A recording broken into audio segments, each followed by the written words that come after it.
परमात्मा के प्रति हो विश्वास नहीं करबो तब तक के जीवन बेकार है। हमरा विश्वास करना है परमात्मा के प्रति, तब जाकर के भक्ति हुई। बिना विश्वास भक्ति नहीं। काबर जैसे भी संदेह करबो परमात्मा ऊपर में हमला भोगे पड़ जाए। जिसे एक बार माता सती संदेह करेगी सब तो प्राण त्यागे लग गए। और एक बार नारद जी भी संदेह करी सब, और एक बार गरुड़ जी भी संदेह हो गई सब। जगह संदेह कौन नष्ट करी? काग भसुंड जी, गरुड़ जी ने भी संदेह हो गए इसके परमात्मा के प्रति। जहाँ विश्वास नहीं करे मतलब मन में संदेह हो जाए, शंका उत्पन्न हो जाती है। तो एक समय आई हो गरुड़ जी ने संदेह हो गए। उन समय की बात है, लंका कांड युद्ध कांड की बात है, जब लड़ाई चलता है राम भैया लखन और मेघनाथ की। वो समय नाम फांस में बांध दी भगवान मांगा। तो मर्यादा रखते हुए प्रभु राम गरुड़ जी ने बुलवा भेजी और गरुड़ जी है आकर के नाम फांस रखा। तब उसका टाइम गरुड़ जी ने संदेह हो गए, शंका हो गई कि ये दुनिया परमात्मा मानते, सर्वव्यापी मानते, ये भगवान मानते, जेकर काम बोला करे पड़ गए, जिन्हें एक साधारण से नाम फांस मोर जरूरत पड़ी। एक प्रकार से गरुड़ जी ना शंका हो गई, भगवान के प्रति संदेह हो गया। तो ये संदेह में नारद जी बताई चला कोई है नारद है गरुड़ जी, जिस प्रकार से तोला संदेह हो रही इसने भगवान के प्रति, वो इसने शंका मूल हो गई सवाल। तो तेरे शंका कौन समाधान करी? तो शंका के समाधान करे बर भैया आज गरुड़ जी है तेन काग भसुंड के पास जा था नीलगिरी पर्वत में, और काग भसुंड है जी है तेन आज गरुड़ जी ना भगवान की अमर कथा के श्रवण करा था। आज कौआ जैसे भाग्यशाली काग की भाग्य बड़ी सजनी हरी हाथ से ले गई माँ कर रोटी। ऐसे कौआ के भाग जिन्हें आज परमात्मा के भक्ति करत नहीं सवाए।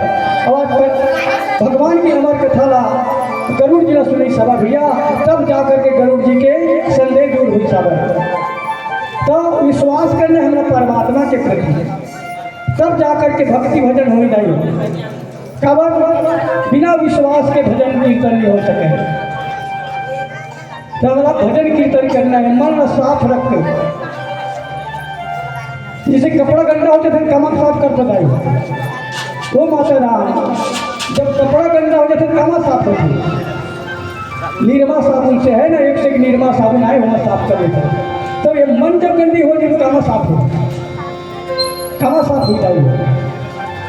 जब परमात्मा की कथा में सुनत रहे, सत्संग करवे, तब जाकर के तो मन में गंदगी तेन साफ हो। और जब मन गंदगी साफ हो गई तब परमात्मा में तो प्यार हो, प्रेम हो। तो हमरा अपन मन में निर्मल करना है। निर्मल मन जल सोई पावा, मोहि कपट चले सिद्धन भावा। जेकर मन निर्मल नहीं तेरे मोल पा सकते कहाँ पा? अने मन निर्मल होना चाहिए, स्वच्छ होना चाहिए। और जेकर मन में सर कपट ईर्षा भाव भरे वो परमात्मा नहीं पहुँचा सके, वो पसंद नहीं परमात्मा। काबर हमारे मन में जिन परमात्मा चेता वो काम पहली करते हैं। हम अपन पड़ोसी के लिए जलथन ईर्षा करथन कि वो पड़ोसी कहाँ से पीछे पाप कितने बड़े मकान बना ली, ये ईर्षा करथन जलन करथन अपन पड़ोसी के लिए। तो ये भाव नहीं होना चाहिए कहा था भाई। अपन मन का निर्मल सर कपट का त्याग करके परमात्मा के भजन कर बताओ, तब जा करके हम लोग विश्वास हो। तो एक भजन सुन लो तो घर बात का पत्र से बोले रखने से और रामचंद्र से बोल रामचंद्र की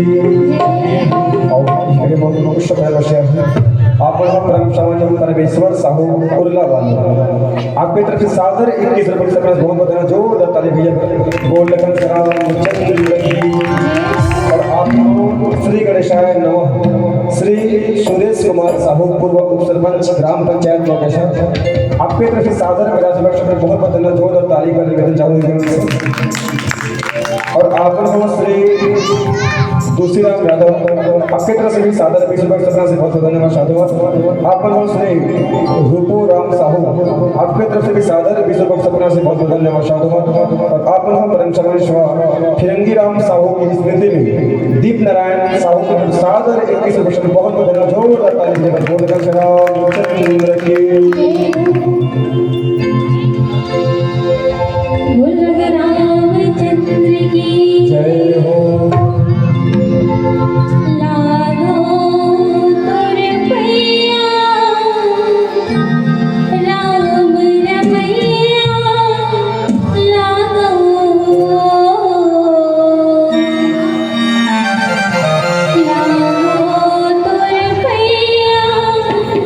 राम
कण कण में मेरी प्रभु राम का निगाह करम है। कण कण में मेरी प्रभु राम का निगाह करम है। कभी ये नहीं कहना उस पर ज़्यादा उस पर कम है। दुनिया की रंग बसेरा में, दुनिया की रंग बसेरा में पता नहीं कितना दिन रहना है। गालो राम नाम को प्यारे, ये जीवन का एक गहना है, यही जीवन का एक गहना है। हमारे जीवन में 7 सुख होते रहे। 7 सुख कौन कौन से 7 सुख है मानव जीवन में?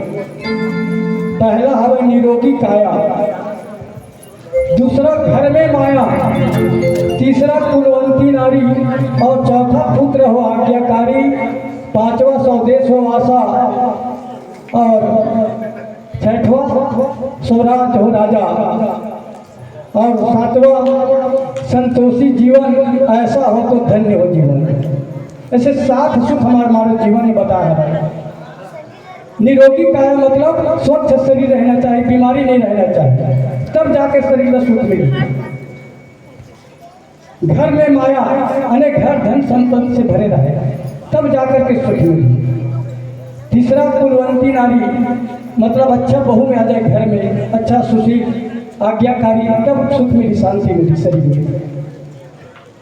और पुत्र हो आज्ञाकारी, अगर पुत्र आज्ञाकारी हो गए तब आनंद आते है ना। कहूँ पुत्र का बदमाश हो गए, कहूँ बात के पालन नहीं करी तब मजा नहीं आया, आनंद नहीं आया जीवन में। ऐसे 7 सुख बताए हमारे जीवन में। आवत ही हर से नहीं, नैनन नहीं सने, तुलसी तहा न जाइए कंचन वर्षे। गोस्वामी तुलसीदास जी बताता था भाई, अगर जिस घर में जात है, अगर वो घर में प्रेम नहीं है, जिस घर में अगर कदम रखा तो वो आँखी में उठे प्रति प्रेम नहीं है, तो वैसे घर में कदम मत रख, कहा था भाई। आवत ही हर से नहीं, नैनन नहीं सने, अगर जगह आँख में प्रेम नहीं है तो प्रति, चाहे वो कितना भी धनवान हो, कितना भी करोड़पति हो, वैसे घर में मत जाओ, कहा था। तुलसी तहा न जाइए कंचन वर्षे में, कंचन है सोना, चाहे वो सोने सोना घर क्यों न बने रहे, चाहे करोड़पति क्यों न हो, जिस घर में आदर सम्मान नहीं है वो घर में नहीं जाना चाहिए। कि गोस्वामी तुलसीदास जी चौपाई के माध्यम से संदेश देता है, ऐसे घर में हमारा नहीं जाना चाहिए जहाँ संदेश, जहाँ आदर सम्मान नहीं है, वो जगह मत जाओ, कहा था भाई। वाणी ऐसे बोलिए मन का आपा खोए, और को शीतल करे आपो शीतल हो। ऐसे वाणी बोलता है कि सामने वाला भी अच्छा लग जाए और अपने आप में भी अच्छा लगे, ऐसे शब्द बोलना चाहिए, तब जाकर के मानव जीवन के सार्थक है। तो राम कथा की ओर चलबो, भगवान की चल की कथा की ओर जाता था मैं। काबर प्रभु राम एक समय मनु और शत्रुपा है घोर तपस्या करे ऋषि हजारों वर्ष तक तपस्या करके भगवान ने प्रसन्न कर दिया और प्रसन्न करके मनु और शत्रुपा है पुत्र के रूप में भगवान नहीं मंगी। आज देख मनु और शत्रुपा में कितना आसमान के फर्क है। हमारा मनु हम जाते मंदिर तो धन दौलत नौकरी चाकरी मांगते है ना। अगर मंदिर में चल धन तो हम धन दौलत और नौकरी चाकरी अपन बेटा के लिए मांगते, लेकिन वो मनु और शत्रुपा से भगवान नहीं अपन मंगी। भगवान ने पसंद करके अपन पुत्र के रूप में मंगली सब जो पूर्व में वरदान में तेल पूरा करे बर आज राजा दशरथ के घर में अवधपुर में अपन अंश सहित अवतार में एक प्रकार से और नारद के जन शराब दे तेल पूर्ण करे बर भगवान आज अवधपुर में राजा दशरथ के घर में प्रकट होने वाला है। खबर राजा दशरथ और कौशल्या के कई सुमित्रा एक अवधपुर की रानी राजा है। तो राजा दशरथ एक समय अपन राज सिंहासन में बैठे थे दाई हो और अपन मुकुट का सुधार थे और मुकुट का सुधारते ऐना में देखते कि ओकर एक सफेद हो जाते बाल कान के एक जगह सफेद हो जाते बाल बोला दुख होते राजा दशरथ का कि मोर चौथा पन आँख हवे और मोर एक भी संतान नहीं है। एक प्रकार से राजा दशरथ के मन में बहुत भारी दुख हो जाते खबर कि मोर चौथा पन आँख हवे मोर एक भी संतान नहीं। एक प्रकार से राजा दशरथ अपन मन में विचार करत हवे और का कहा था केला आगे एक भजन की प्रचार बताऊंगा।